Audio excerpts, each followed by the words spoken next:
Hey everyone, welcome to Alice's Kitchen. I'm going to be sharing with you some simple recipes and kitchen hacks. So if you want to learn more, remember to comment, like, share, and subscribe. I'll always share in the comment section. I'll list all the ingredients that you need. So stay tuned. Pop 1.5 cups of self-raising flour into your sieve. Just sieve it through nicely, slowly. And then after your flour, you're going to add 1 cup sugar. I like to adjust mine slightly because I don't want it too sweet. So now you take your sugar and you add your sugar. After you've added your sugar, you add your soft butter, 125 grams, followed by half a cup of milk, and then you've got your 2 eggs that you've cracked. You add your eggs in, and then lastly you're gonna add 1 teaspoon of vanilla essence. This can be substituted by almond if you don't have vanilla. Then now you take your mixer and you just mix all your ingredients through. I start at a slow speed so I don't have everything splattering and coming out. So slowly mix, and then once everything is well incorporated, you can increase the speed of your mixer. And whilst this is mixing, I'll just give you a few tips with this cake. It is a nice, lovely, delicious cake, easy to make. You can even have your kids helping you. I give the mixer to my 4-year-old sometimes, and he helps me make the cake, and it's just nice and simple. And the other thing is with the vanilla essence, if you don't have it, you can substitute with almond extract. The trick is you just half the quantity. So usually we would use 1 teaspoon of vanilla essence, but if you're using almond extract, you just use half a teaspoon of almond, and it tastes the same. It's still beautiful, still smells good, and you need to be careful not to put in a lot of almond because the taste can overpower everything else. So just make sure you put in a tiny bit.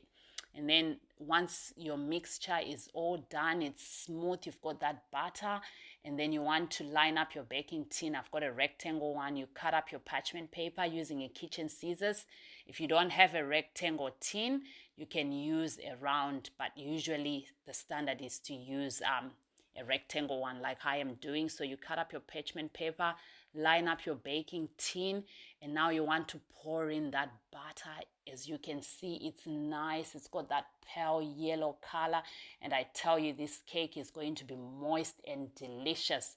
So you pour in your butter into your tin. I just use a plastic spatula to make sure that I scrape everything out, because you don't want to waste not even a single bit. So you scrape everything out, pour it into your lined tin that's got parchment paper. In some countries it's baking paper, whatever you call it. So you've got your mixture all in there, and you just want to make sure that it's well distributed, it's level, and I use my spatula to do that.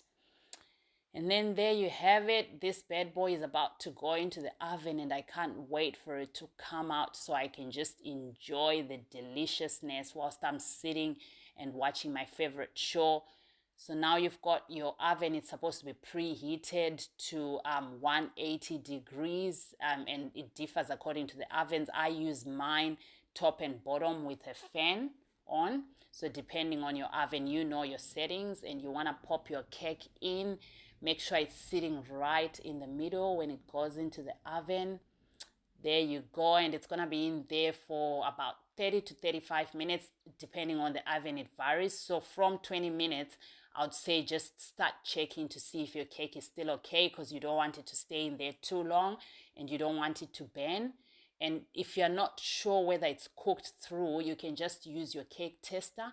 You pop it in, and once it comes out clean like that, look at mine, just look at it. It's coming out clean. That shows that my cake is done and it's ready to go into my tummy. Oh, I can't wait for that deliciousness. Make sure you switch off your oven. I've got little kids, so I always make sure I switch off my oven before I get too excited and ready to enjoy the cake.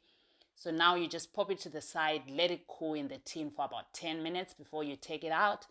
So whilst it's cooling, I might go and make myself a cup of tea. There you go, I've got it. Oh, it's so soft and moist. I can't wait to enjoy it with a cup of tea.